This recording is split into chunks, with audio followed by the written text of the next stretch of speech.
Hello, ஆ என்ன பண்ற? சும்மா தான் வீட்டில். நீ? நானும் சும்மாதான். ம் சாப்பிட்டியா? சாப்பிட்டேன். நீ? சாப்பிட்டேன். என்ன சாப்பிட்ட? சேமக்கிழங்கு வச்சு காரக்குழம்பு. சேமக்கிழங்கா? அது உனக்கு தெரியாதுரி. உங்கள் வீட்டில் என்னது? Egg rice. முட்டை சோறா? ஆமா. ம் ம், ம். அப்புறம் அப்புறம் என்ன? சொல்லு. என்ன? ம் ம் சொல்லு. ஆ சொல்லு. நீ சொல்லு. நீ சொல்லு. நீ சொல்லு. சாப்பிட்டியா? சாப்பிட்ட, நீ அதான் சொன்னல. ஆ சரி, என்ன பண்ணுற? அதான் சொன்னேனடா சும்மா இருக்கேன்னு. ம் மாமா அது துவைக்காதமா, அது நானும் போடவே இல்ல. நான் வெளியில எங்கேயும் போகல, வீட்டுல தான் இருப்பேன்.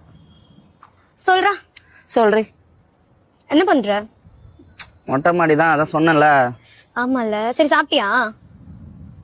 சேமக்கிழங்கு காரக்குழம்பு. ஆமால. சரி சரி சரி. அப்புறம் ம் என்ன? சொல்லு. சொல்லு. என்ன? என்ன? என்ன? வேற என்ன? என்ன? சரி, நான் வைக்கிறேன். ஆ